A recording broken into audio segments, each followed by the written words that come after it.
Lizzie présente Lise et Grimm de Christophe Guignemont et Audrey Siour, conté par Féfé et Mélodie Auru.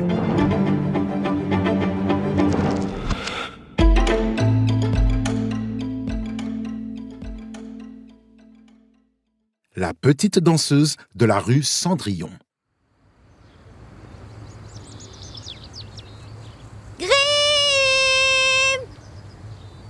Grimm! Bizarre ça.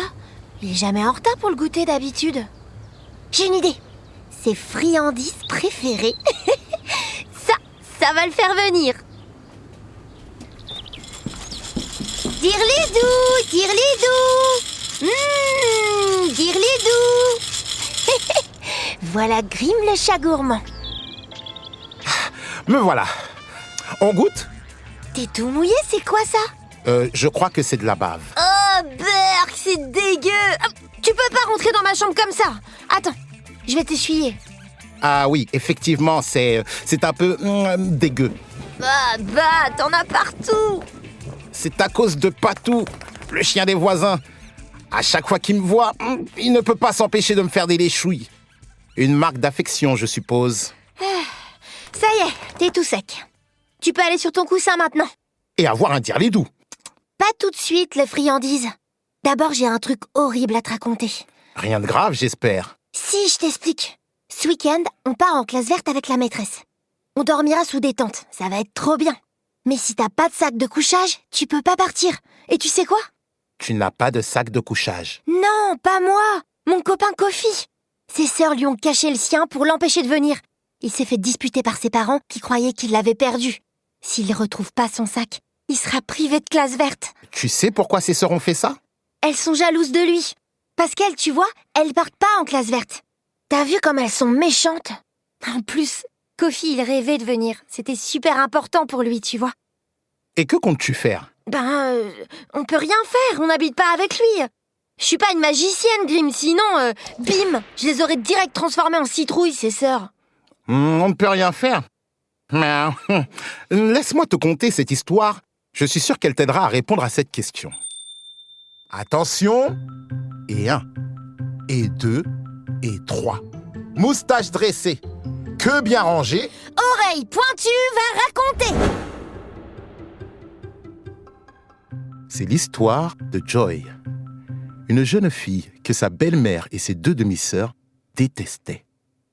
Joy était gracieuse, d'une douceur et d'une bonté sans exemple. Pareil que Kofi, il est trop chouette.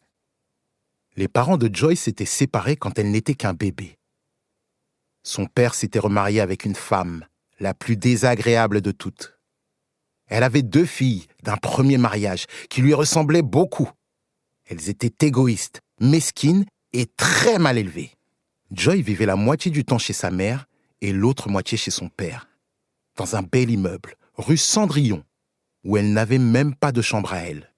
Elle couchait dans une minuscule pièce, sur un lit de camp, alors que ses demi-sœurs étaient dans de jolies chambres, avec des lits immenses et des jouets à profusion. Mais c'est injuste. J'espère que ça finit bien ton histoire, Grimm. Sinon, je vais être encore plus énervée. Écoute bien la suite, mais tu promets de ne pas te mettre en colère. Bon, d'accord, je vais essayer. Après l'école, Joy devait s'occuper de ses demi-sœurs jusqu'au coucher. Les 2 petites étaient infernales avec elle et passaient leur temps à lui jouer des mauvais tours. Elle lui tirait les cheveux, l'empêchait de faire ses devoirs, fouillait dans son cartable et déchirait ses cahiers. Elle se moquait d'elle et lui faisait des blagues affreuses comme l'arroser avec de l'eau froide ou mettre de la colle au fond de ses chaussures. Et pour ne pas se faire disputer, elle mentait en accusant Joy d'avoir fait les bêtises à leur place.